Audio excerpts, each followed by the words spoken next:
Saviez-vous qu'il était possible de gagner 1 million de dollars et une médaille Field en résolvant certains problèmes de maths? En connaissez-vous un? Eh bien, je vais vous présenter un de ces problèmes de maths qui ont tenté des générations de mathématiciens. La conjecture de Poincaré. Parlons d'abord de celui qui l'a résolu.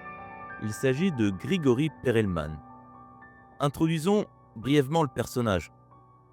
Grigori Perelman est un mathématicien soviétique né en 1966 en URSS à Leningrad, fils de Yakov, ingénieur électricien, et de Lyubov, professeur de mathématiques.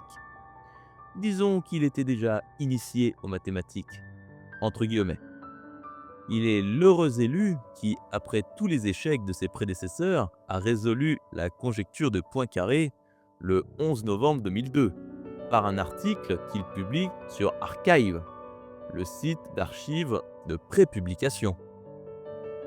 Son travail a été reconnu par la communauté mathématique comme une démonstration de la conjecture de Poincaré et celle-ci décida de lui décerner la médaille Field.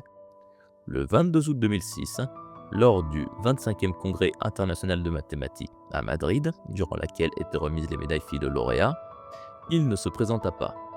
Mais il l'avait fait savoir 2 mois avant au président de l'ICM, le Congrès international de mathématiques, de l'époque, John Ball, à Saint-Pétersbourg, lequel n'a pas manqué d'insister et de négocier la venue du dernier à Madrid.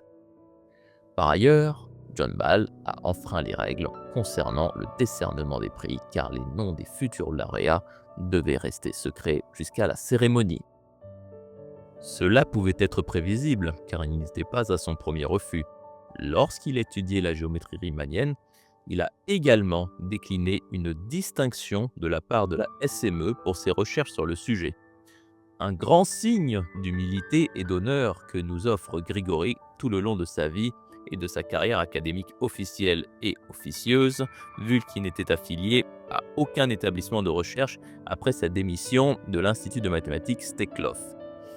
Attention, je ne pointe pas du doigt ceux qui ne feraient pas comme lui. Il est possible d'être humble sans faire du Perelman.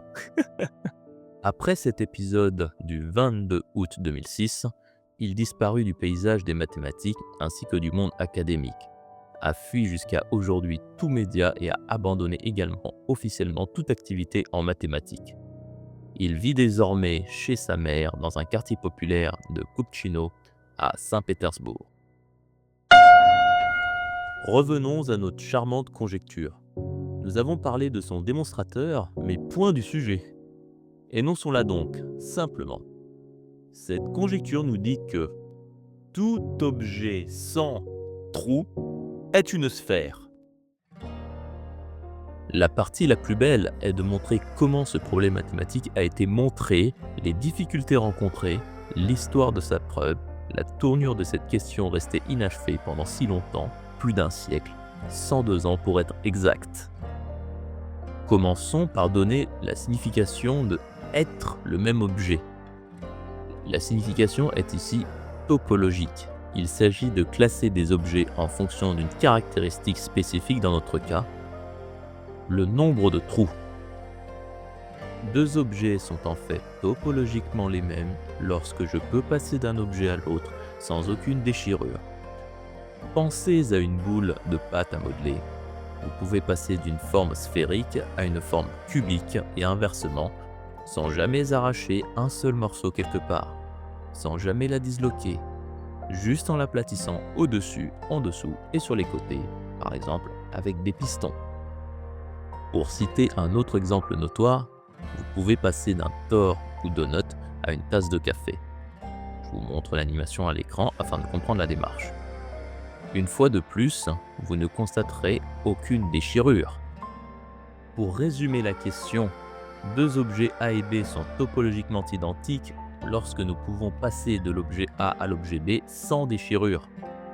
Nous en déduisons qu'une sphère et un cube sont identiques en topologie, que le tore et la tasse de café sont identiques, toujours topologiquement, car vous pourrez bien observer que vous ne pourrez pas consommer votre café dans le donut, mais seulement dans la tasse. Toutefois, Les topologues désirent avoir une caractérisation plus vaste, plus efficace, et c'est ici qu'intervient la conjecture de Poincaré que nous répétons. Tout objet sans trou est une sphère. Cette conjecture affirme bien plus que les exemples cités plus haut avec la sphère et le cube. Elle permettrait de rassembler bien plus d'objets en un seul, une vraie révolution. Afin de mieux comprendre la philosophie autour de cette conjecture, intéressons-nous au célèbre mathématicien qui l'a lancé, Henri Poincaré. Pour contextualiser le personnage et l'époque, Henri Poincaré est né à Nancy le 29 avril 1854, fils d'Émile Léon Poincaré, doyen de la faculté de médecine de Nancy, et de Marie-Pierrette Eugénie Launois. Tout comme Grigory Perelman, Poincaré hérite de son père le côté académique. Henri Poincaré était déjà très studieux dès son plus jeune âge. Durant son enfance, à 5 ans, il tomba malade. Il contracta la maladie de la diphtérie, ce qui lui a donné du temps pour se consacrer à la lecture. Et c'est peut-être aussi grâce à cette phase difficile, cette opportunité, qu'il a pu devenir le mathématicien d'exception que nous connaissons à présent. Enfin, dans les ouvrages et archives mathématiques de nos jours. Avançons dans le temps. Le 5 août 1871, il obtint le baccalauréat en lettres avec une mention bien et le 7 novembre 1871, son baccalauréat en sciences. Et pour l'anecdote, Poincaré a manqué d'être refusé à cause d'un 0 en composition de mathématiques. Cela vous paraîtra bizarre pour un futur mathématicien qui a eu 0 en maths. Étonnant. Heureusement pour lui, il se rattrapera par la suite à l'oral et finira avec un bac mention assez bien. Imaginez-vous, un des plus grands mathématiciens historiques avait obtenu seulement une mention assez bien en mathématiques et a même risqué d'être refusé en maths. Cela montre que, même à l'époque, il y avait des défaillances dans la reconnaissance des talents, notamment en maths, la discipline la plus redoutée dans le monde, et j'ajouterai malheureusement. Dans les années suivantes, Henri Poincaré se présenta aux épreuves orales d'entrée à l'école polytechnique, école prestigieuse encore aujourd'hui formant nos élites du pays. Pour comprendre la difficulté de sa future conjecture, car il ne l'a pas encore énoncée, il faut cerner le personnage, réaliser à quel point il était brillant en mathématiques. Lors de ses épreuves orales à l'école polytechnique, l'IX, la salle était pleine, contrairement à d'habitude, et Poincaré est parvenu à surprendre ses examinateurs par sa capacité hors norme à répondre aux questions et à démontrer d'une multitude de façons les résultats demandés. Celui-ci avait réponse à tout, impeccable. Sans surprise, il obtint la note maximale à l'épreuve orale de mathématiques. Toutefois, il y avait un problème, son inaptitude aux exercices physiques et son incapacité dans le dessin. À son épreuve de dessin, il eut 0, un critère éliminatoire, chose qui l'a fortement pénalisé et a embarrassé certains examinateurs qui résuma la situation. À Nancy, nous avons un candidat absolument exceptionnel, mais nous sommes dans l'embarras. S'il est admis, ce sera premier. Mais sera-t-il admis ? L'école parvint à trouver un moyen pour admettre la candidature d'Henri Poincaré. Il fut reçu major de sa promotion. Plus tard, après quelques années, après être passé dans l'ingénierie, Poincaré devint professeur à l'université de Caen. Il travailla sur le problème des trois corps, un problème qu'il n'est pas parvenu à résoudre, mais a réussi à apporter un regard nouveau sur la question et a fait beaucoup avancer le thème. Avec tous ces éléments, nous pouvons dire qu'Henri Poincaré n'était pas n'importe quel mathématicien. Il était effectivement un mathématicien d'exception. Ce constat nous permet de comprendre la difficulté de la conjecture émise par ce dernier et surtout la subtilité de l'énoncé qui paraît extrêmement simple, intuitif et accessible. Le chapitre 1 de cette série s'achève ici. Si vous êtes arrivé jusqu'ici, je vous remercie grandement de m'avoir écouté. L'histoire et les détails de cette narration sont tirés du livre Conjectures de Poincaré de Georges Spiro.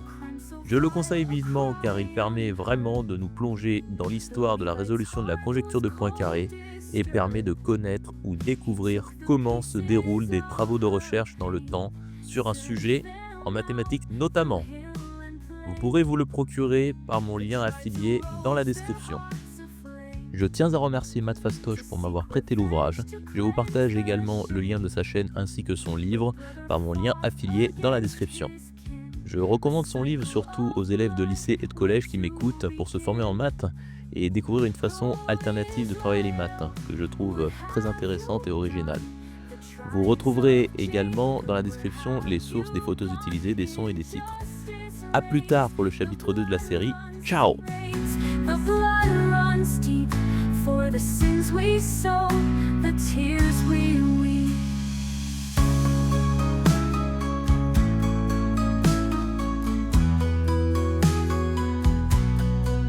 A crime so vile, a cry unheard. The Levite's heart was cold, disturbed. He took the pieces of her pain, sent them out through hill and plain. The tribes arose, their hearts aflame, to seek revenge, to cleanse the shame. But brother fought against his kin, a cycle of blood, where to begin?